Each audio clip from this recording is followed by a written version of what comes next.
কিয়ামতের কঠিন ময়দানে আল্লাহ সূর্যকে ডাক দিবেন, সূর্য মানুষের আধা উপরে চলে আসো, এদের মগজ গালায়া দাও।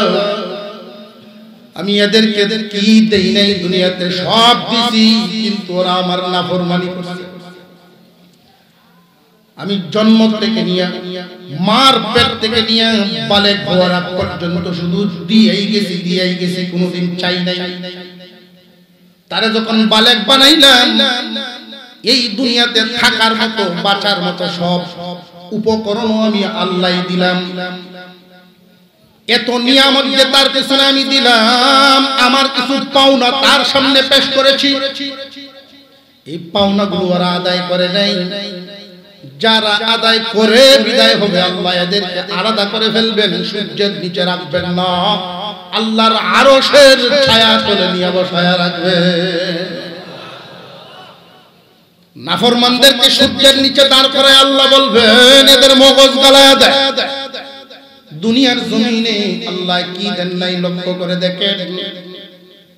একজন মানুষ সৌদি প্রবাস, সৌদি আরবের বাসিন্দা, আরবি মানুষ, শ্বাসকষ্টে আক্রান্ত হওয়ার কারণে তার একটা হাসপাতালে নিয়ে ভর্তি করা হলো, প্রাইভেট ক্লিনিক। 24 ঘন্টা ওইখানে থাকার কারণে ওনার বিল আসছে 3000 রিয়াল। হাসপাতাল কর্তৃপক্ষ জানাইছে বিল পরিশোধ করে তারপরে রোগী নিয়ে যাবেন। বিল পেপারটা রোগী হাতে নিছে, মুরব্বী মানুষ, বিল পেপারটা দেখতেছে আর চোখ থেকে টপ টপ করে পানি পড়া শুরু হয়েছে। বড় ছেলে সামনে আইছে, আব্বা 3000 রিয়াল, এই জন্য বুঝে আপনি কাঁদতেছেন, এটা আমরা বন্ধু বান্ধব নিয়ে এক বৈঠকেই খরচ করে ফেলি। এমনি মুরব্বী চোখের পানিটা মুইটাই বলতেছেন, বাবা রে আমি 3000 এর জন্য কান্দি।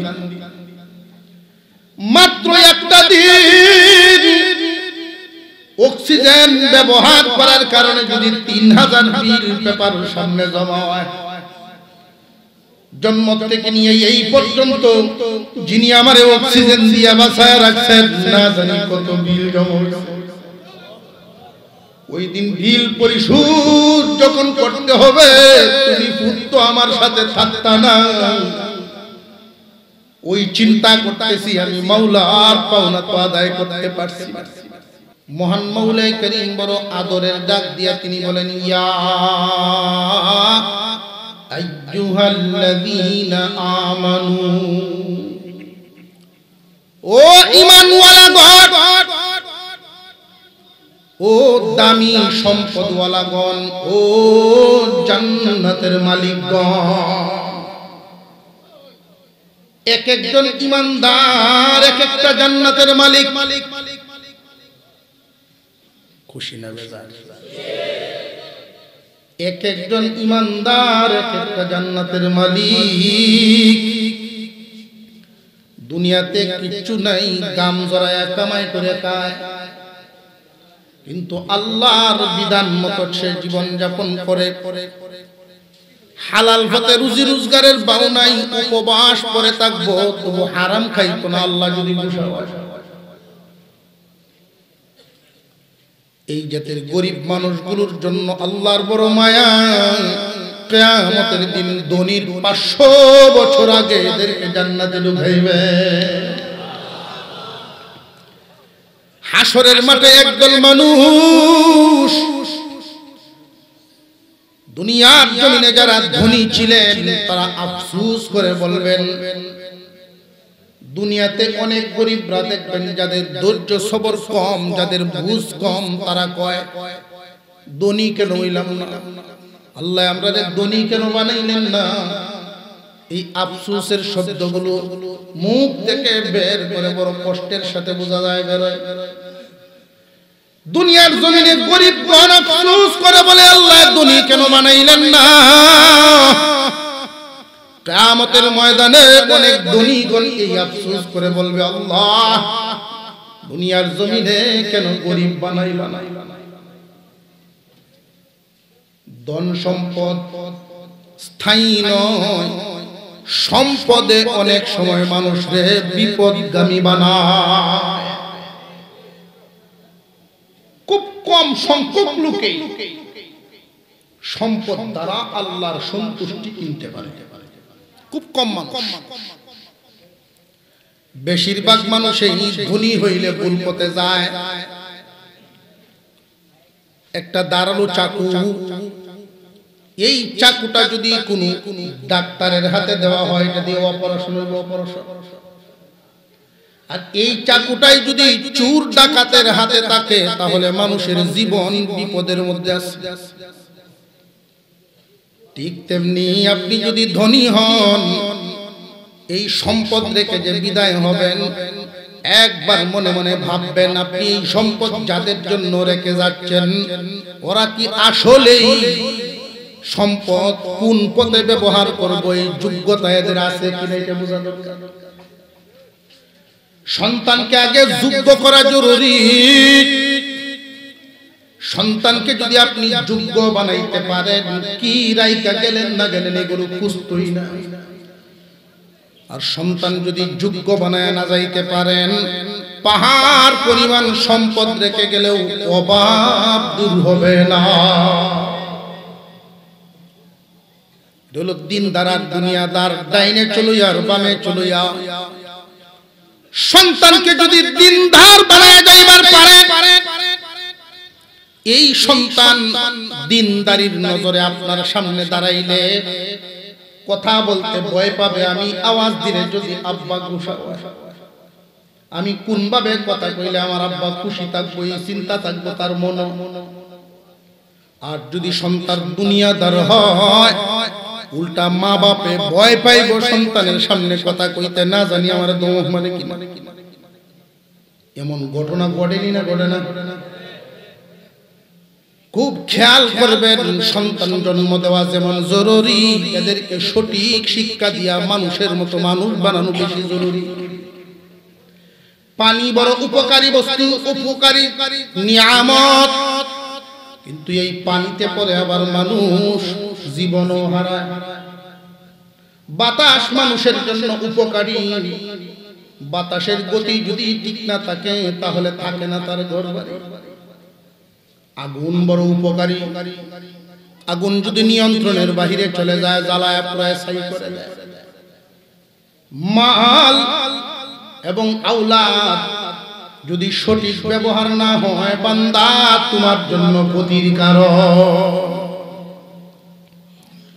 আল্লাহ পাক রব্বুল আলামিন ডাক দিলেন, ও ঈমানওয়ালাগণ, ও জান্নাতীরা। জান্নাতীরা বলে আল্লাহ ডাক দিলেন। আল্লাহু আকবার বলেন, আল্লাহু আকবার। কত বড় নিয়ামত আল্লাহ দিয়েছেন, ঈমান নামক নিয়ামত। এই ঈমান যে কত বড় দৌলত, এটা আমরা বুঝি না, কিন্তু যে নষ্ট করার জন্য পিছনে ঘুরে শয়তান, সে ঠিকই বুঝে। ঈমানওয়ালাগণকে আল্লাহ বলেন, বান্দা রে, তুমি যেহেতু ঈমানদার, আমি আল্লাহকে মানো, আমি যে একজন আছি এটা তুমি বিশ্বাস যেহেতু করো, সুতরাং কাজে পরিণত করবা। শুধু ভিতরে রাখবা না, কামে পরিণত করবা। ইত্তাকুল্লাহ, আল্লাহকে ভয় করে কাজ করবা। আল্লাহর ভয় ভিতরে রেখে যদি কেউ জীবন যাপন করে, একজন কৃষক হাওরে কাজ করার সময় যদি আল্লাহর কথা মনে থাকে, আরেকজনের জমিন দখল করার চিন্তা করতে, নিজের মালটা যেমন নিরাপদ তার কাছে পরেরটাও তেমন নিরাপদ। আল্লাহর ভয় ভিতরে রাইখা একজন মানুষ যদি অফিসে চাকরি করে, ঘুষ খাইতো না, দুর্নীতি করবে না, আল্লাহর ভয় ভিতরে রাইখা জনপ্রতিনিধির চেয়ারে যে ব্যক্তিরা বসবে, সে মানুষের কল্যাণে কাজ করার চেষ্টা করবে। আল্লাহর ভয় যদি ভিতরে থাকে, ওই মানুষটা ভুল পথে পা বাড়াবে না, মানুষের ক্ষতির কোনো কাজ করবে না, মানুষের হক নষ্ট করবে না, জনগণের হক নষ্ট করবে না। আল্লাহ পাক রব্বুল আলামিন বলেন, বান্দা আমি আল্লাহকে ভয় করো, কারণ তোমরা যেইভাবে আমি দয়ার সাগর মনে করে বসে আছো, আমার যার একটা নাম আছে ওটাকে তোমরা ভুলে গেছো। আমি আল্লাহ যেই রকম দয়াল আমি আবার কঠোর। আমি যদি কাউরে ধরি রে, ইতিহাস কি তোমরা শোনো নাই? ইতিহাস কি শুনো নাই? বড় বড় মিস্টারদেরকে আমি জিরু বানায়া নিস্তেনাবুদ করে দিছি।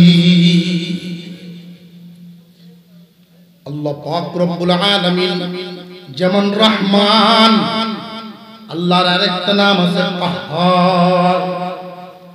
কিয়ামতের কঠিন ময়দানে আল্লাহ সূর্যকে ডাক দিবেন, সূর্য মানুষের আধা উপরে চলে আসো, এদের মগজ গালায়া দাও। আমি এদেরকে কি দেই নাই দুনিয়াতে? সব দিছি, কিন্তু ওরা আমার নাফরমানি করছে। আমি জন্ম থেকে নিয়ে মার পেট থেকে নিয়ে বালেক হওয়ার আগ পর্যন্ত শুধু দিয়েই গেছি, কোনোদিন চাই নাই।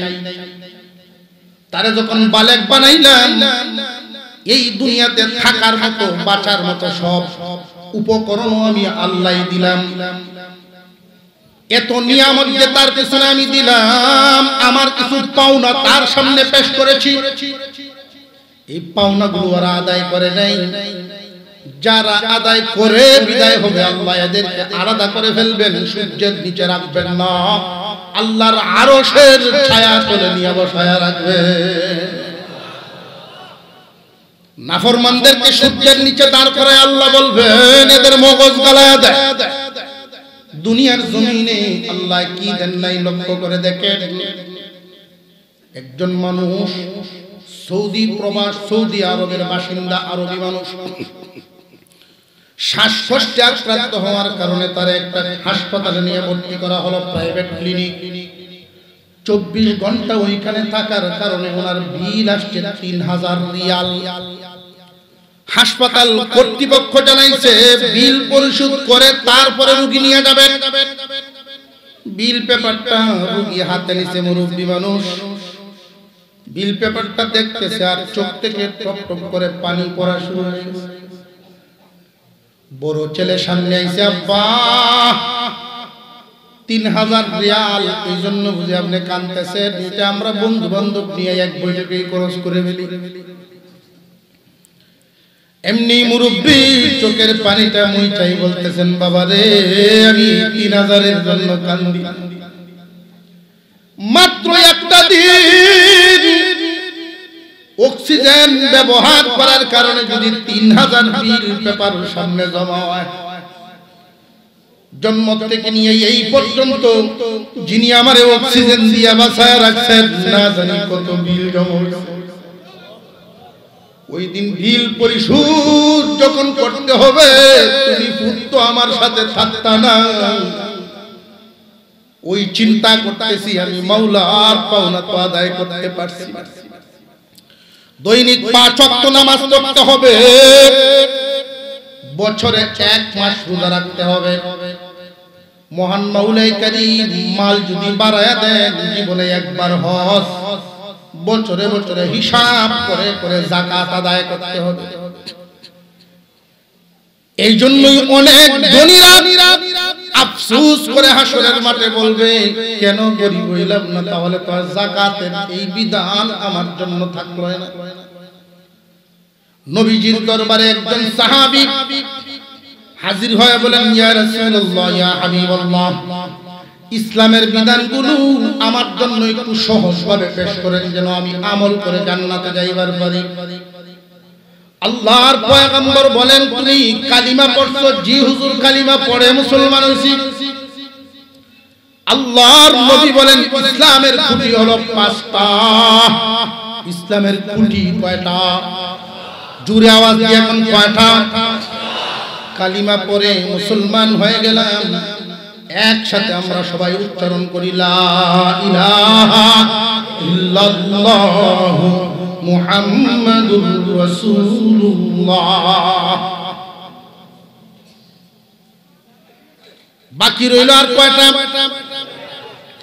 এই সাহাবী বলেন, ইয়া রাসূলুল্লাহ, আমি গরিব মানুষ, অন্যের ক্ষেত কামারে বাগানে কাজ করে সংসার চালাই।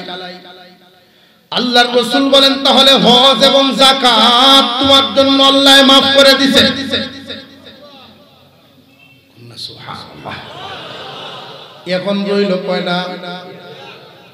বছরে 1 মাস আল্লাহর জন্য রোজা রাখতে পারবানি। আল্লাহর নবী বলেন তাহলে একটা কুঠির প্রতি খুব মজবুত দিয়া ধরবা, এই একটা কুঠিকে মন লাগায় ধরে রাখবা, এইখানে দুর্বলতা যেন না আসে, তাহলে আল্লাহর পাওনা আদায় হয়। এই যে 3000 রিয়ালের বিলের কথা বললাম, হাসপাতাল কর্তৃপক্ষ অক্সিজেন দিছে বিদায় 3000 নিছে। আমার প্রশ্ন হলো অক্সিজেন কোন মানুষ কোন বিজ্ঞানী এক ফুটা বানানোর ক্ষমতা রাখে? অক্সিজেন বানাইছেন কে? ওই কোম্পানিওয়ালা শুধু অক্সিজেনকে বোতলে ভরার কারণে যদি 3000 বিল হয়, যিনি বানাইছেন তার বিল কত? এক বোতল পানির দাম 30 টাকা দিবেন, তারপরে দোকানদার দিব। এক বোতল পানি আনতে যদি 30 টাকা দোকানদারকে দিয়ে আনতে হয়, দোকানদারে কি করছে? ফ্যাক্টরিওয়ালায় পানিটা শুধু বোতলে ভরার কারণে যদি এই দাম হয়, বান্দারে তোমারে আমারে যিনি পানি দিবেন উনার বিল কত? প্রত্যেকটা বস্তু খেয়াল করেন, আল্লাহর দেয়া নিয়ামত। আমরা কি খাই, কি ভোগ করি, আমি আপনাকে দুনিয়াতে বাঁচায় রাখবার জন্য আল্লাহ সবচেয়ে প্রয়োজনীয় বস্তুগুলো আল্লাহ বান্দার সামনে হাজির করে দিয়েছেন। বাতাস কিনতে হয় না, আল্লাহ ফ্রি করে দিয়েছেন। আগুন ছাড়া, আলো ছাড়া মানুষ চলতে পারবে না, আলো সহজ করে দিয়েছেন। পানি ছাড়া মানুষ বাঁচবে না, তেলের চাইতে পানির প্রয়োজন বেশি, পানির দাম আল্লাহ কমায় দিয়েছে। বান্দা তোমার জন্য আল্লাহ কি দেন নাই, কিন্তু তুমি তো মাওলারে ভুলে রঙিন দুনিয়ায় অন্ধ হয়ে গেছে। আল্লাহ রাব্বুল আলামিন তোমার ঘুম ভাঙায়া টাকায়া বলেন, বান্দা রে আমারে ভয় করিয়া তুমি চলো, যতই ঘোরাফেরা করো আমার কাছে কিন্তু ধরা খাওয়াই লাগবে। একদিন তো এই দুনিয়ায় তুমি ছিলে না, তোমার নাম নিশানাও কেউ জানতো না। আমি আল্লাহ তোমাকে দুনিয়ায় যাওয়ার ব্যবস্থা করে দিলাম, এমন নিয়ামত দিয়া পরিপূর্ণ করে দিলাম, পদ পদবী নাম যশ খ্যাতি সব আমি আল্লাহ দিলাম। আর আজকে বুঝি এইগুলো পাইয়া আমারে ভুলে গেছো। আমার সামনে তুমি দাঁড়াও না, 5 বার দৈনিক তুমি আমার সামনে দাঁড়াইলে আমি আল্লাহ খুশি, কিন্তু তুমি বান্দা দাঁড়াও না, দুনিয়ার কাজ কামের অজুহাতে আমারে ভুলে গেছো। আল্লাহ পাক রব্বুল আলামিন 5 ওয়াক্ত নামাজের হিসাবটা নেবেন সর্বপ্রথম। যার নামাজের হিসাব পরিপূর্ণ হবে, অন্যগুলো আসান। এই জায়গায় যদি গন্ডগোল হয়ে যায়, যার রেকর্ড ফয়লাতি চুরি আছে জীবন ভর, এটা খুব কড়া করে নজর রাখবে। 5 ওয়াক্ত নামাজ আজ থেকে ছাড়বো না ইনশাআল্লাহ, এরকম নিয়ত করতে পারবো। কে কে আছেন একটু হাত তুলবেন দেখতাম। নারে তাকবীর, আল্লাহ কবুল করে বলুন আমিন। নামাজটা সারবে। এখন প্রশ্ন হলো, হুজুর আল্লাহ একজন আছেন এই বিশ্বাস মনে আছে, নামাজ পড়ন লাগবে এই বিশ্বাসও আছে, করতাম যাইও মুসলিম যে আজ সারতাম। শীতের সময় লেফটা উড়ে শুয়ে রয়েছি, আজান শুনছি, ঘুম ভাঙছে, শয়তানে খালি ফাম দিতেছে, ঘুরতে থাকতে জমাতের টাইম আছে, আবার চুপ লাগিয়েছে। যেই দিন বুঝ আসে লেফট ফালায় তুই নামাজ তুই এই স্পিরিট 1-2 দিন তাকে আবার দুর্বল, অর্থাৎ কুস্বভাবগুলো আমার মধ্যে বেশি, সুস্বভাব কম।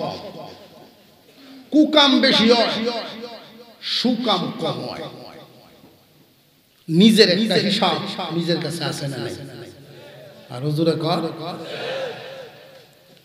আমরা যে আল্লাহ বানাইছেন মানুষ আশরাফুল মাখলুকাত, এত দামি জাতি হইয়া কম দামি কাম করে।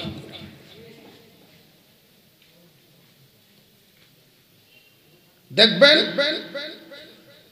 স্বজাতির সাথে কোনদিন কোন প্রাণী স্বজাতির সাথে কোনদিন এত খারাপ আচরণ করে না মানুষ মানুষের সাথে যে আচরণ করে।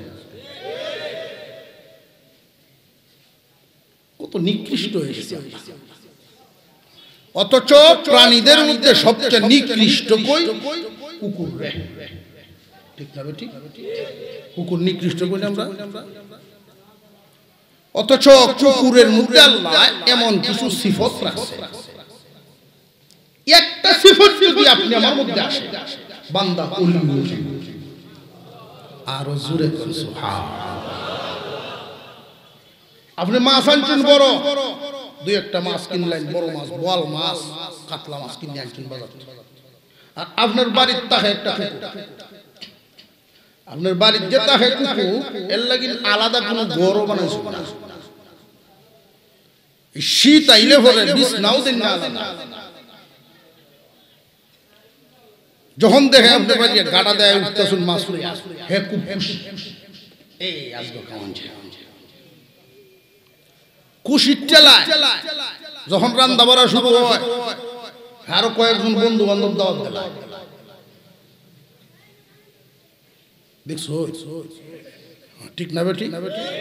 হ্যাঁ, সাথে দেখবেন আরো দু তিনজন গৃহেরা করতো, উত্তর ভাড়া দক্ষিণ ভাড়া দাওয়াত দিচ্ছে। অনুষ্ঠান আছে, রাত যখন মালিক খাওয়াত বয় উষার বারান্দার সামনে তারা আছে, একটু আওয়াজ দেয় যে আমরা আসি, কাটাকুটারির অপেক্ষা টুমা চায় না। তো ঘরের মহিলায় ফতুয়া দেখছে রাত বাইরে ভালো দিলা বেটি সর্বনাশ করে আমার। এখন হেড যেমন তেমন বন্ধু বান্ধব জানছে জায়গা কি করণ যাবে মাফ করে দিস তোরা আনছিলাম গেছে ইয়া। এই রাগে কুকুর কি কোনোদিন মালিকের বাড়ি ছেড়ে দেয়? আর আমরা যদি একটু সামান্য কমতি হয়, সাতের জমিন দান হয়েছে 20 মণ, আমারটা 18 মণ করে। কথা বুঝাইতেছে? তাহলে কুকুরের খাসলতের চাইতে আমার খাসলত ভালো হইল। কুকুর সারা রাত বাড়ি পাহারা দেয়, প্রভুর ভক্তি কমে না।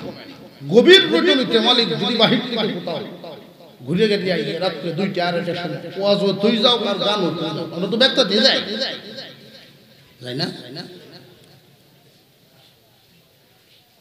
আল্লাহ আমাদের সকলকে সহি বুঝ দেন বলুন আমিন। গভীর রাত্রে বাড়িতে ঢোকার সময় শীতের রাত, চাদর টাদর মাথা উতায় দেওয়া চিন্তার থাকে না। এমনি মানুষের আওয়াজটা ফাইয়াই দেয়, দৌড়ে আপনারও ভোগ করে তুললে করতে হবে অত রায় কেলা তুমি ভোগ বহানির অর্থ হইল এটা। আপনি যদি এই সময় কোন আমি এর অর্থ হইল আমার বাড়ির তা হস বেড়া আমারও চিনস না উদাস, আপনার আওয়াজটা শুনলে তার ভাব পরিবর্তন হয়ে যায়। সিন্নেল চমালি কাছে আয়া গারের পশম দাঁড় করায় দেয়, সিলিন্ডার লেজ ভালায়া সাইডে দে হুম করে আওয়াজ করে সরি চিন্তা সিনা সরি।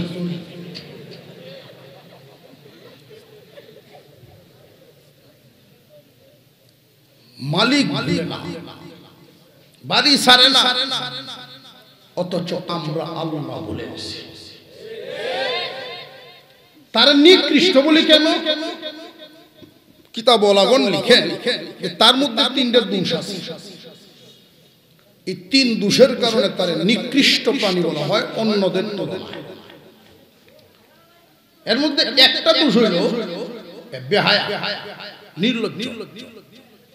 প্রত্যেকটা প্রাণীকেই আল্লাহ তাআলা সৃষ্টিগতভাবে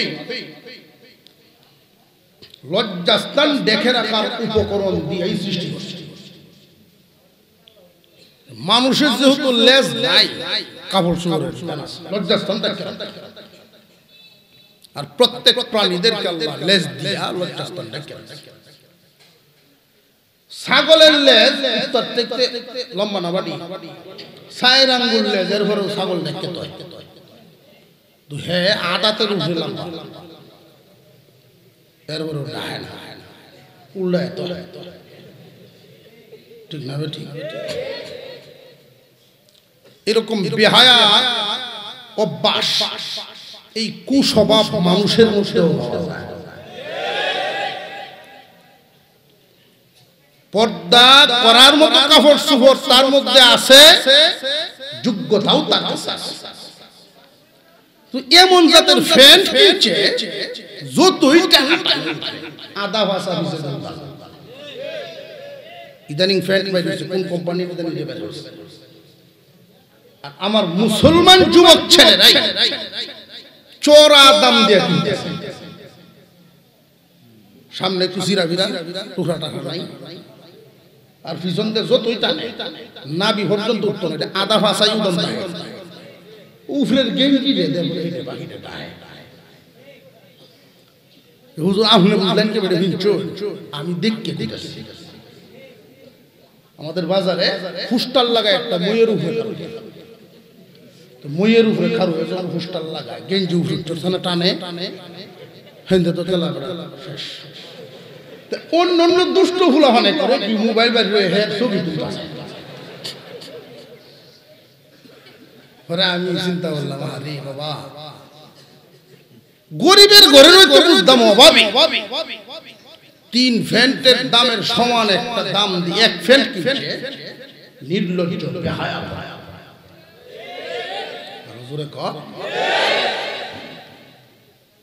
কুকুর এত নিকৃষ্ট হইলে আমি বালা রইলাম। কুকুরের আর একটা দোষ হইল নাফাক থাকতে পছন্দ করে। নাপাক তার পেশাবের ডিজাইন পেশাব যে করে, যতক্ষণ পর্যন্ত তার পেশাব সিটটা নিজের গায়ে না লাগবে তৃপ্তি মিটবে না। কোন কারণে বালুর উপরে পেশাব করে বেশি দৌড়িয়ে বালুর উপরে শুরু হচ্ছে, একটু কোন করে দেয় না, সিটাই ট্যাংলা মায়ের দেখছেন কিনা লামায় দৌড়তে থাকবো, আরেক দূরে যাইবে। বনের উপরে সিটাই না, তৃপ্তি হতো না। গাছও পাথর ওয়ালও, কথা বুঝাইতেছে। সিডাটা যখন তার শৈল্য লাগবে, হ্যাঁ ওখান গিয়া তৃপ্তি হয়েছে। বহুত মানুষ আমরা ভাই ভাই আমার নামাজ হুজুর কাপড় দিয়ে তো কুত্তার চরিত্র তুমি কেন লাগে? কুকুরের শরীর না ভাগ থাকবো, তুমি মানুষ ইনসান, তোমারটা কেন লাগে না ভাগ থাকবো? ভাই এই মুহূর্তে যদি তোমার মরণ হয় নাফাক হইয়া নাপাক হইয়া তুমি মুসলমান ভাইয়েরা, কুকুরের আরেকটা দোষ হলো পবিত্র খাবারের চাইতে অপবিত্র না, হালালের চাইতে হারামটা তার কাছে বড় আরাম লাগে। আপনি তরি তরকারিতে ভাত মাহায়া একটা থালা তো হল ঘরের ধরো, আর শুরু একটা বাচ্চা কাচ্চা ভায়ানাও সেটা ভালো তাও এমনি দেখবেন আপনার এই সেনাপতি গুজরের কাছে যাই, আপনি পরীক্ষা করে দেখবেন বাদ যে মাহায়াত হে নো আগে যাইতো না, হেই সেন্ট হেডে ভালো লাগবে। আর একটু জোরে কর। এই কুস্বভাব যে সমস্ত পুরুষদের মধ্যে আছে, মানুষের মধ্যে হালালের চাইতে হারামটা তার কাছে ভালো লাগে। বিবি সাহেবের সামনে আমোদ ফুর্তির কোনো আলাপ নাই। তো শালিরা লাগাল ভাই বুড়া জোয়ান হয়ে যায়। বিবি সাহেবের সাথে এত নেক নজরে সুন্দর নজরে তাকায় দেখতো না, পরের দিন থেকে এটা কুকুরের স্বভাব। কথা বুঝাইতে চাইতেছে। ইয়া আইয়ুহাল্লাযীনা আমানুত্তাকুল্লাহা ওয়া কুনু মা'আস সাদিকিন। আল্লাহ বলেন, ও মানুষ, তোমাদেরকে বড় আদর করে বানাইছি, তোমাদেরকে বড় আদর করে বানাইছি আমি আল্লাহর ইবাদতের জন্য। নবীগণকে পাঠাইছি, যুগে যুগে নবী পাঠাইছি ইবাদতের পদ্ধতি শিক্ষা দেওয়ার জন্য। এই দুনিয়াতে তোমরা কেমনে থাকবা, কেমনে খাইবা, কেমনে জীবন যাপন করবা, কেমনে চললে আমি খুশি হইব, আমার পক্ষ থেকে লোক পাঠায়া তোমাদেরকে শিখাইছি। সেই দেওয়া শিক্ষার উপরে যদি তোমরা চলে আসতে পারো, ও ফুরন্ত সুখের জায়গা জান্নাত তোমাদের জন্যই বানায়া রাখছি। অনেক মানুষ এমন আছে নবীগণের দেওয়া শিক্ষা গ্রহণ করে, আল্লাহ পাক রব্বুল আলামিন চান না কোন বান্দাকে জাহান্নামে জ্বালাইতে, মানুষগুলোরে বড় আদর করে বানাইছেন আল্লাহ। যেই দিন কারুন ধ্বংস হইতেছিল, মুসা আলাইহিস সালামের দাওয়াত গ্রহণ করে নাই, আল্লাহর আযাব নাযিল হয়ে গেছে। বারবার বুঝানোর পরেও যখন সে বুঝে নাই, আল্লাহর আযাব যখন নাযিল হওয়া শুরু হয়ে গেল, কারুন তখন আযাব দেইকা ডাকতেছিল, মুসা আমারে বাঁচাও। মুসা আলাইহিস সালাম তার দিকে আর ফিরে তাকান নাই, ধ্বংস হয়ে গেল। একদিন আল্লাহ ডাক দিয়া বলেন, মুসা রে, কারুন তোমারে কয়বার ডাক দিছিল গণছিলা? না, আমি তো গণি নাই। কারুন তোমারে 40 বার ডাক দিছিল।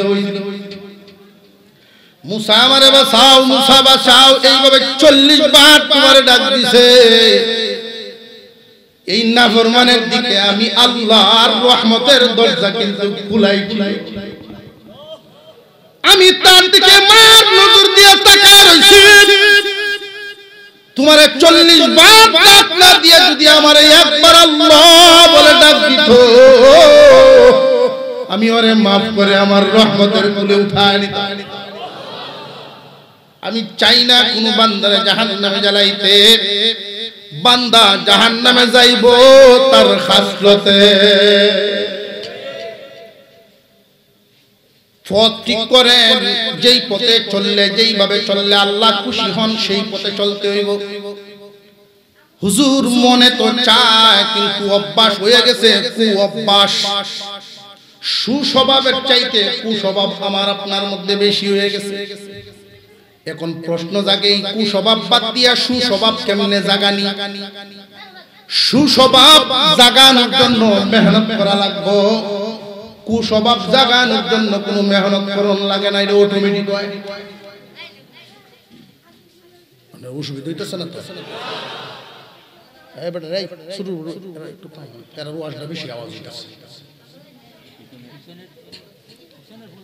একটা জমিতে কৃষকে যখন দান করে, দানের সাথে ঘাসও কিনেন না, ঘাস অটোমেটিক হয়। কৃষক যদি ভালো ফসলের আশা করে, ঘাসগুলো সাফ করণ লাগবে, এরপরে যত্ন করে মেহনত করে ফসল ফলানি লাগবে। ঠিক তেমনি ভাবে মানুষের সুস্বভাবগুলো মেহনত করে ফুটানো লাগে, কুস্বভাব মেহনত করে সরানো লাগে, নইলে আরো শক্তিশালী হয়ে যায়। কুস্বভাবগুলো এত শক্তিশালী হয়, সুস্বভাবকে নিচে ফেলায়া দেয়। কুস্বভাব দূর করতা তুমি একলা পারতা না রে বান্দা, একলা পারতা না। এই জন্য আল্লাহকে ভয় করার কথা কইয়া পরে আরেকটা কথা তিনি বলিয়া দিলেন, ওয়াকুনু মা'আস সাদিকিন। আল্লাহ ওয়ালাদের সাথী হও, আল্লাহর ওলিদের সাথী হও। যারা আল্লাহ ওয়ালা বুজুর্গানে দিন, জলদি তাড়াতাড়ি তাদের কাছে যাও, চিকিৎসা পদ্ধতি লও। কুস্বভাব দূর করার জন্য কেন জানোনি? শরীর যদি অসুস্থ হয়, ডাক্তারের কাছে গেলে ওষুধ পাওয়া যায়, সুস্থতার রাস্তা পাওয়া যায়। তোমার কলব অসুস্থ, এই কলবের অসুস্থতা দূর করার জন্য তুমি আল্লাহ ওয়ালাদের কাছে গিয়া চিকিৎসা লও। জানিয়া রাখবারে বান্দারা, শরীরের রোগের চাইতে তোমার কলবের রোগ মারাত্মক। শরীরের রোগে একজন মানুষ বেশি তো বেশি মৃত্যুবরণ করে কবরে যাইবে, কিন্তু আত্মার রোগে কুস্বভাবে মানুষরে জাহান্নামে নিব। শরীরের ডাক্তারের চাইতে আত্মার ডাক্তার ফিরাউলিয়া পীর বুজুর্গরা গুরুত্ব কম না বেশি? আজ যদি তুমি তোমার কুস্বভাব দূর করিয়া সুস্বভাব প্রতিষ্ঠিত করতে পারো, তুমি দুনিয়ায়ও বাদশা, আখিরাতেও বাদশা।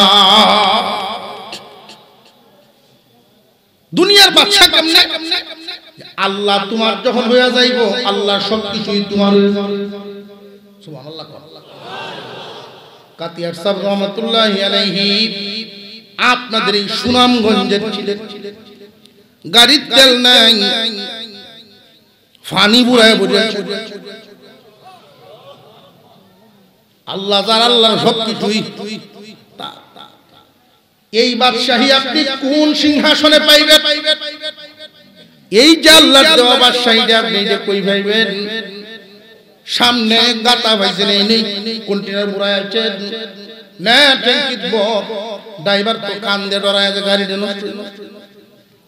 লাডি মুবারক তো আসেনি ফিরানি। এইটা যদি বুঝতে রে, আমার জায়গা তুই থাকলে আল্লাহ যার, আল্লাহর ছবি তার সামনে দাঁড় করে কসম কাটাইছে, আমি জিন্দা থাকতে কারোর কাছে জীবনে বলবে না। এটা হলো আল্লাহর দেওয়া বাদশাহী। কুস্বভাব দূর করো। তোমার এই বাদশাহী দেওয়ার জন্য তো আল্লাহ তোমার দিকে রহমতের নজর দিয়ে তাকায় আছে। আব্দুল কুদ্দুস গঙ্গুহি রাহমাতুল্লাহ অনেক বড় মাপের মারিফতের অনেক বড় সম্রাট, বড় ওলি ছিলেন। আব্দুল কুদ্দুস গঙ্গুহির দরবারে অনেক মুরিদান। উনাকে আল্লাহ আওলাদ দিয়েছেন, শুধু মেয়ে সন্তান, ছেলে দিয়েছেন। তো মেয়েদেরকে বিবাহ শাদী বিভিন্ন দিকে দিয়েছেন, একটা মেয়ের রাখছেন বাড়ি। এই মেয়ের দিকের নাতি একজন, তার নাম আবু সাঈদ গঙ্গুহি। এই আবু সাঈদ গঙ্গুহি এত বড় পীরের নাতি, আদরে আদরে এত বাদর করছে। কিরকম বাদর? উনার কাছে যত বড় বড় আলেম ওলামা আইতো, আয়া যখন দেখতো যে নানাজির সাথে নাতি বোয়া, নানা তৈল নাতি খুব আদরে। মুরব্বীদের মুখে শুনি যে সন্তান হয়ে ফেলত, নাতি নাত করে কই যেত, মানুষের কয়া। আবার আমি কইতাছি দেখি আবার হাদিস কুরআন মনোরণ না, মানে এর দ্বারা মহব্বত, ফুতের মহব্বত করে বড় হচ্ছে। নাতির মহব্বত পরবর্তীতে ফুতের চেয়ে বেশি। আবু সাঈদ গঙ্গুহি নানার সাথে থাকতেন, তার নিজের ছেলে নাই, মেয়ের দিকে একটা নাতি কাছাকাছি। তো উনার যত মুরিদান তারাও আয়া ফুল লয়, আদর করে। বড় বড় শাইখুল হাদিস বুজুর্গানে দিন তারা যখন ফুল লয়, তখন কত বড় হুজুরটার সামনে আসতে আছে। কোন হুজুরের কি এরকম মনে হয়? তুমি তামা হরে তার সামনে ফুলটা ফলটা দেখলেই মুখের আগ চলে, মুখ সালায় পরে আগ চলায় ফিডানি ফিডানি।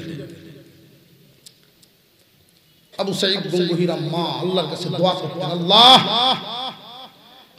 আমার এই ছেলেটাকে তুমি সহি বুঝ দাও। মাদ্রাসার লাইনে পড়ছে ঠিক, কিন্তু আল্লাহ ওয়ালাদের সোহবতে না যাওয়ার কারণে তার মধ্যে সুস্বভাবের তুলনায় কুস্বভাবই বেশি, রাগ মেজাজ গরম। হঠাৎ ঘুরতে ঘুরতে ঘুরতে ঘুরতে একটা মসজিদের সামনে গিয়ে বসে এই আবু সাঈদ গঙ্গুহি মসজিদের মুয়াজ্জিন সাহেব ডাকতেছে, ওই মসজিদ, সম্মান দিয়ে ডাকতেছে না, কারণ সম্মান তো তার হৃদয়ে নাই। কারণ নফস যে এই নফসটাকে যদি সাইজ করন লাগে গলা দড়ি লাগালি, আর নফসের গলায় দড়ি লাগাইতে পারে আল্লাহ ওয়ালা গলা। এইজন্য আল্লাহ বলেন প্রথম কথা ইত্তাকুল্লাহ, আল্লাহকে ভয়। হিসাব মিলাইবা পরিপূর্ণভাবে ভয় করতে পারছো কিনা। যদি দেখো গন্ডগোল অনেক ঝামেলা চলতেছে, পারতাছি না, জলদি দেরি নাই, জলদি আল্লাহ ওয়ালাদের কাছে তারা রশিদে গলা বাঁধে দিব, তখন ঠিক হবে। এই ছেলে বসা, অসুবিধা হইতেছে না তো? আর কয়েকটা মিনিট।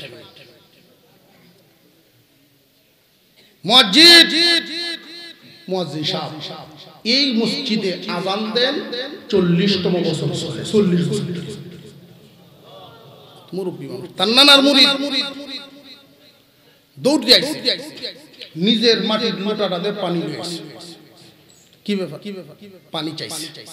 পানি খায়া সিঁড়ির মধ্যে যখন লুড়াতে হয়, গরমি থোয়া আছে একটা, লুড়া গেছে। এখন তো মুয়াজ্জিন সাহেব কান্দন হইল, কয় বেড়া কেমাটি লুড়া লাগি না আমার সামনে ভেঙ্গানি আর বসে দিলাম না, যা এক ডজন হটাই দেন ভাইজান। এইটার লাগি কাঁদতাছে। আমি যেই দিন থেকে এই মসজিদের মুয়াজ্জিন, এই লুডার বয়স হতো, আমার বহু আমলের সাথে সম্পর্ক, বহু আমলের সাথে। আমি এই লুঠাতে পানি দিয়ে ওযু করি 40 বছর আজকে ভাঙ্গে গেল। আমার ইচ্ছা ছিল তার আগে আমি বিদায়, এই জন্য কাজে দিছি। মুরব্বিরে যে ধমক মারছে, তার ভিতরে কি কোনো ভয় আছে? অনুভূতি এগুলো কুক আসলো, খালি নামাজ ছেড়ে দেওয়া, এই যে কুক আসলো, তো যে তো আল্লাহর বিধান লঙ্ঘন করে সামাজিক ভাবে। ওই যে ছেলেটা কেরাত পড়ে গেছে, নবীজির হাদিস পড়ে গেছে, সবক জানে। তোমার হাত এবং জবান দ্বারা যেন অন্যের কোনো ক্ষতি না হয়, তখন তুমি মুসলিম। এরা পর্যন্ত না। উনি বাঙ্গা টুকরা লইয়া মসজিদের হেই মাথা সিঁড়ি বইয়া টুকরাটি এক কালা করতেছে। কিছুক্ষণ পরে আবু সাঈদ গঙ্গুহি তাকায় দেখেন মুখের লালা নিয়ে জোড়া লাগায়। এই দৃশ্যটা দেখে আবু সাঈদ গঙ্গুহির মনে এক ধাক্কা লাগতে দৌড়ায় মুরব্বির সামনে গিয়ে হাজির, জড়ায়া ধরে প্রথমেই মাপ চায়। আমি যে আপনারে জুড়ে ধমক মারছি বুঝতে পারছি না, এতদিন আমি অন্য জগতে ছিলাম, এখন কি দেখলাম? এই নিয়ামত, এই দৌলত কি আমারে শিখানো যায় না? এমনি এই মুরব্বি বলেন, এই দৌলত তোরে ভাই তোমার ঘরের দৌলত,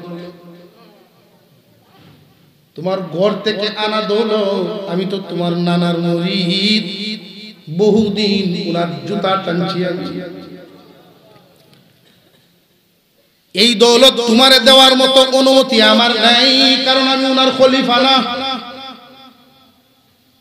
আল্লাহর ওলিগণ নফস ঠিক করার জন্য যে আপনি আল্লাহ ওয়ালাগণের কাছে যাইবেন, দেখবেন বাজারে যে জিনিসটা বেশি চলে এটার ডুপ্লিকেট তাড়াতাড়ি বাইর হয়। এই দেশের মানুষ পীর আউলিয়া ভক্ত, আলেম ওলামা ভক্ত, এই জন্য শয়তানে বেজাল ভিড় দিয়ে সমাজ ভরে দিছে। হক না হক যদি না চিনেন তাহলে কিন্তু ভাই উল্টা পাল্টা হবে। যাইবেন ভালো করতে, ওরা ঈমান হারা করে ছাড়ব। হক্কানি পীর চিনার অন্তত তিনটা কথা মনে রাখতে হবে। কুরআন হাদিসের জ্ঞান তার আছে কিনা, এক নাম্বার গুণ। দুই নাম্বার সুন্নত তরিকার আমল তার মধ্যে আছে কিনা, দুই নাম্বার গুণ। তিন নাম্বার আরেকজন পীরের, হক্কানি পীরের এজাজত আছে কিনা, খেলাফত পাইছে কিনা। এই তিনটা গুণ যদি কারোর মধ্যে আপনি পান, যে কোরআন হাদিসের জ্ঞান আছে, ইলম তার মধ্যে আছে, যে সে একজন আলেম, সুন্নত তরিকায় চলাফেরা করে, হকের উপরে আছে। তিন নাম্বার আরেকজন পীরের খেলাফত পাইছে, খলিফা। এই তিন গুণ যদি আপনি কারোর মধ্যে পান, আর কিছু দেখার দরকার নাই। উনি কি পানিতে ফু দিলে আগুন লাগে কিনা কেরামত দেখতে যাবেন না। নিজের সফিয়া দেন, যারে ভালো লাগে তার কাছে সফিয়া দেন, যেন নফসের গলায় দড়ি বাঁধে দেয়। আমি আপনার নানার খেলাফতি পাইছি না, গোলামি করছি, বহুত খেদমত। এই দৌলত দেওয়ার মতো তো তৌফিক আমার নাই রে ভাই, যে না আমি দুনিয়ার রঙিন চশমাটা চোখ থেকে আমার সরে গেছে। দুনিয়ার পথ পদবী চার, এগুলো মূলত আসল বাদশাহী না। 5 বছর যদি ক্ষমতায় থাকে, দেখবেন পরের 5 বছর যে ফিডা কারে করে। পুলিশের যে সেলুট, আমি এইটার থেকে অর্থ তিন আঙ্গুল দেয় না, আপনি দেখ নিচে দেখলাম মুড়া মারে। এটার অর্থ হলো বাদশাহী ক্ষমতা আছে যতদিন, ক্ষমতা যখন থাকতো না তখন নিচেরটা। জোরে কর, মানুষের বাদশাহী, দুনিয়াদারি। আর আল্লাহর দেওয়া বাদশাহী সামনে থাকলেও আছে, না থাকলেও আছে, জিন্দা থাকলেও আছে, মরিয়া গেলেও আছে। রঙিন চশমা সরে গেছে আমার চোখ থেকে, এই দুনিয়াদারি আমার দরকার নাই, আমার এই দৌলত দরকার। এই বাদশাহীর পিছনে কোন আবু সাঈদ পাগল হয়ে ঘুরতেছে, এখন কই ভাই কই ভাই।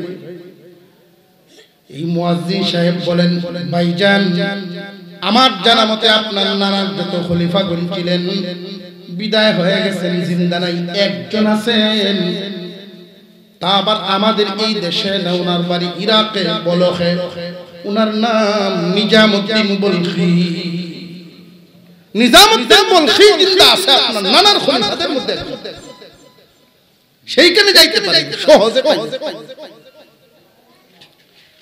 ওনার আম্মার কাছে আয়েশা যখন অবস্থা বললেন, মা কান্না শুরু করে দিয়েছেন খুশিতে। আল্লাহ তুমি বোধহয় নেক নজরে তাকাইছো আমার সন্তানের প্রতি, তোমার রাস্তায় ডাকার জন্য। আল্লাহ তোমার খাঁটি বান্দাদের পথে চালাইবার জন্য বুঝি আমার পুত্র এখন তুমি তাকাইছো। উনি সব ঠিকঠাক করে পাঠাইলেন। আগেই খবর পৌঁছে গেছে নিজামউদ্দিন বলখির দরবারে, পীরের নাতি আইতেছে, আগে চিঠি পাঠায় দিয়েছে। পীরের নাতি আসতেছে, সংবাদ পায়া সময় মতো, তারিখ মোতাবেক সময় মতো উনার খানকাত থেকে 11 মাইল দূর পর্যন্ত আগায় নেওয়ার জন্য আইছে। 11 মাইল দূর আইছে পীরের নাতি নেওয়ার জন্য।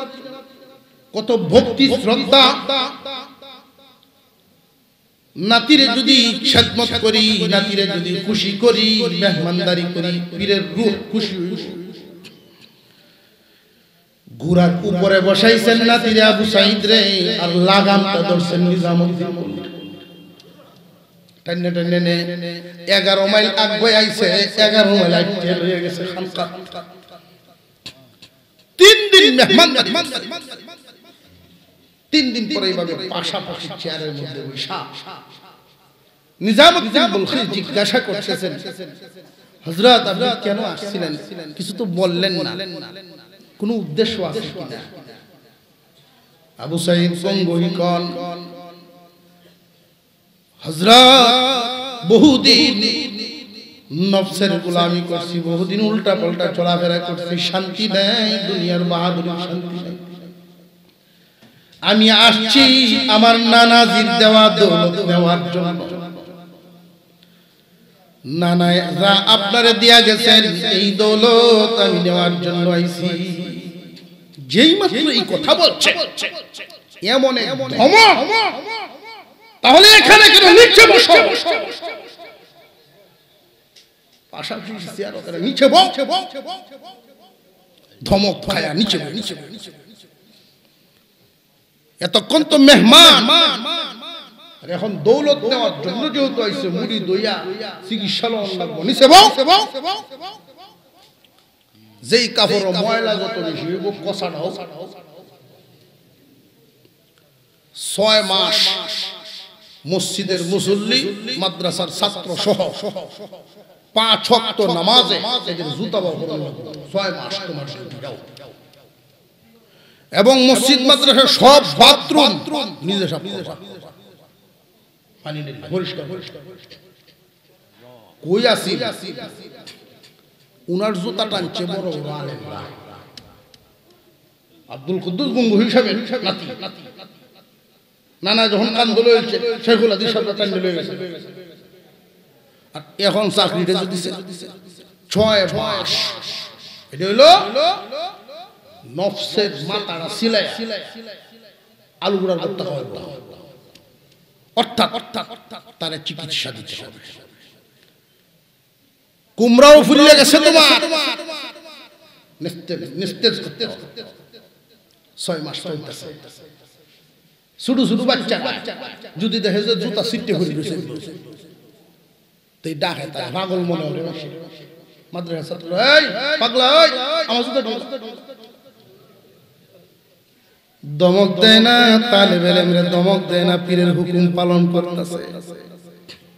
ওইগুলো জুতাগুলো আইনা মাদ্রাসার ছাত্রদের সামনে দেয়। 6 মাস পরে নিজামউদ্দিন বলখি জারুদারে ডাক দিছে, আজকে জারু দিয়া ময়লা যখন টুকরিত করে লইয়া ফালানি যাও, এই যে দেখা যাবে জুতা বাবরে এই বেটার দাঁত দিয়ে যায়। কোন একটা উসিলা কইয়া উষ্টা খাওয়ার বাণী হোক আর দুর্বলতার বাণী হোক, ময়লার টুকরির মাথা ফালায় দেওয়ার পরে সে কি আচরণটা তোমার সাথে করে এটা আমার কাছে জানা নাই। চিকিৎসা দিছে কতদিন? 6 মাস। এখন টেস্ট দিছে রোগের হালতটা, কথা বুঝাইছে না? শরীর রোগের টেস্ট দেয় না, ব্লাড টেস্ট, প্রেসার টেস্ট, এগুলো হলো আত্মার পরীক্ষা, আত্মার টেস্ট। এই বাইনে টুপি ভালো কিরম বুঝো, ময়লাটা হচ্ছে দেখছো না রাস্তার সাইডে যদি মুরব্বী মানুষ আটটা যাইতে থাকে, যুবক শরীর লাগিয়ে উঠছে, অথবা কোনো একটা সাইকেলে লাগিয়ে উঠছে, এই মানুষ চিন কুদান্ডি দেয় না, এই হেডে দেওয়া মানুষ চিন যে কয় ভিতর থেকে হেডে দেওয়াইতেছে। আবু সাইদ গঙ্গুহির উপরে ফেলায় গেছে ময়লা যাই দিয়া কি কইছে এটা নিজামউদ্দিন বলখির কাছে আয়া কইল, কেউ করছিলা কি কইল? ঝাড়ু দিয়া যখন ময়লা ফালছি মারছে টাসছে না, মারছে শুধু কইছে জারছে আর কইছে বেটা বলো খাইছে গঙ্গু হইলেন না বুঝতে, মানে আমার এলাকাতে বুঝতে তো ফিরের বাড়ি। নিজামউদ্দিন বলখি পর্দে করছে, কি হইছে পর্দে করছে। এখন এই চাকরি বদলায় গেছে যে আমি যেদিন শিকারে যাব আমার শিকারি কিছু কুকুর ফালে, এই দিলে লয়ে যায় একটা কুকুর যদি ছুটবো উপায় নাই, কুকুরগুলো সেভ করতে হবে তোমার। পীরের কথাটা যেন অমান্য না হয়। কুকুর 2-3 ডে হুজুর গেলে একসাথে কাতার বেঁধে আশের মতো যাইব, মেহকটা এই দিকে করছে কি কোমর বেঁধেছে যে গেলে আমার সিটে লয়ে গেল, তো তো পীরের হুকুম অমান্য হতে দিব না। এখন কি বোঝা গেল? জাগাত গেছে, জঙ্গলের ভিতরে ঢুকে কুকুর তো এদিক সেদিক দৌড় শুরু করছে, আর উনি আর খাড়া থাকতে পারছেন না, পালায় দিছে। কুকুরে শেষরায়া গাছের জোরে টোরে বাড়ি টাড়ি লাগাইয়া ছাল চামড়া গিয়ে শুনলে তবু কুকুর ছাড়ছে না। নিজামুদ্দিন বলখি রাত্রে স্বপ্নে দেখেন তার পীর আব্দুল কুদ্দুস রুহানি সম্পর্ক অনেক উঁচা মানের, ওইটার রাজ্যই আলাদা। ওই লাইন এইভাবে বোঝানো যায় না। আব্দুল কুদ্দুস গঙ্গোহী রাহমাতুল্লাহি আলাইহি স্বপ্ন যুগে ডাক দেন, নিজাম রে, আমি তো তোরে এত কষ্ট দেই নাই। এমনি চিৎকার দিয়া ঘুম থেকে উঠাই খুঁজতেছেন আবু সাইদ কই। আবু সাইদ তো শিকার থেকে আসার পরে তার শরীরের ছাল চামড়া গিয়া অসুস্থ অবস্থায় রুগীখানার মধ্যে আছে। নিজামুদ্দিন বলখি সেইখানে দরিয়া গিয়া তার বুকের সাথে জড়ায়া বলেন, দিয়া দিলাম এজাজত, তোমার নানাই যা দিছিলেন।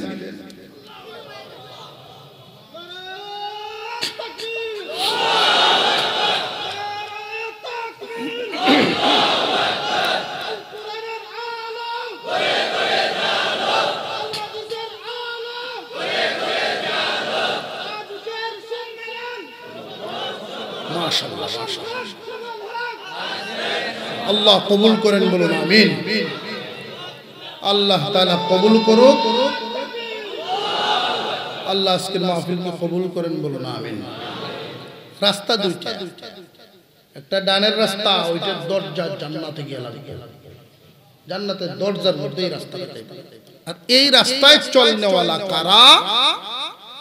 প্রথম কাতারের যাত্রী হলেন নবীগণ, নবীগণ,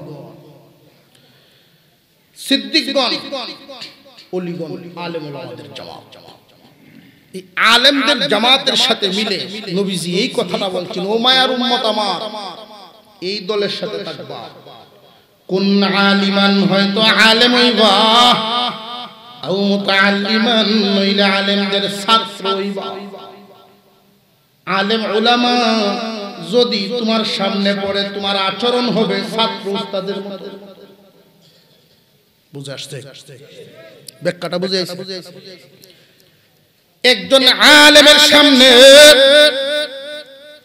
তুমি যদি বয়সে বড় হও, তোমার আচরণ যেন ছাত্রের মতো, তালেবে ইলমের মতো থাকে। কারণ সারা জিন্দেগি ভর মাসালা তালাব করন লাগবে, তলব করন লাগবে আলেমের কাছ থেকে। আব্দুল্লাহ ইবনে আব্বাস রাদিয়াল্লাহু তাআলা আনহু, নবীজির চাচা আব্বাস রাদিয়াল্লাহু আনহু, উনাকে কেউ জিজ্ঞাসা করলেন, আব্বাস আপনি বড় না মুহাম্মদ বড়?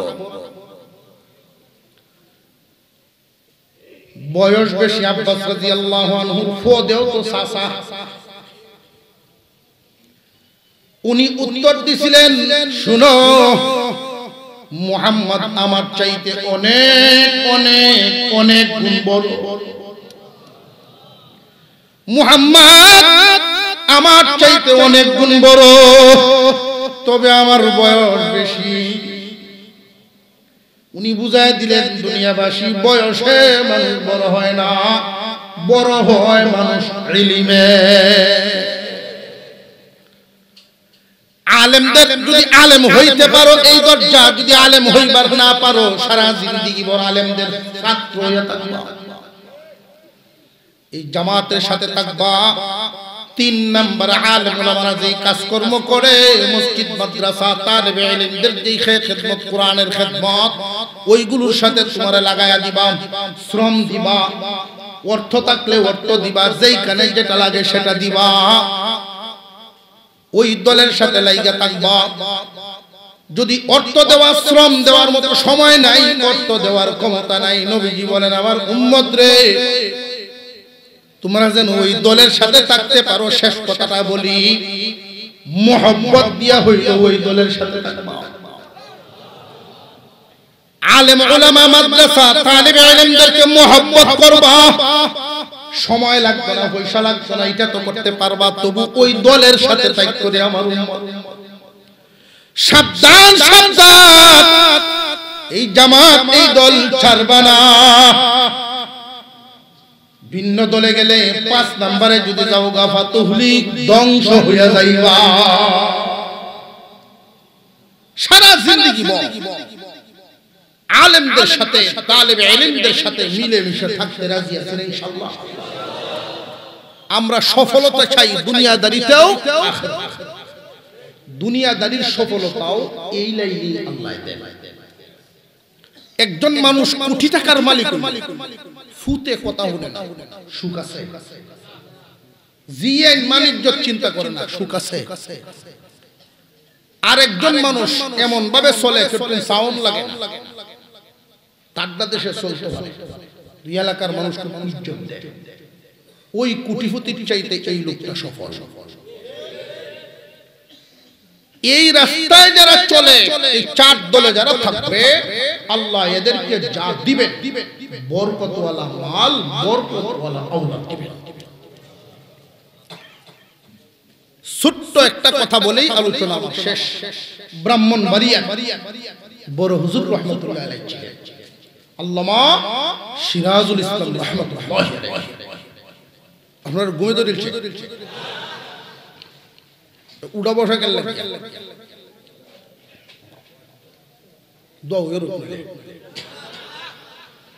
হুজুরের কাছে এক গ্রাম থেকে এক লোক গেছেন দোয়া চাই।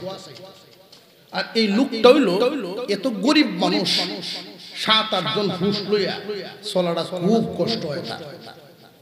পেশা কি? হাওড় থেকে মাছ ধরিয়া জটি দত্তরে বাজারে নেবে, চেড়ি দিয়ে ডাল চাল খায়। হুজুরের কাছে গেছেন, হুজুরের মুরিদ, হুজুর একটু দোয়া করবেন, খুব কষ্ট হইতেছে, কোনদিন বাজার করতাম পারি,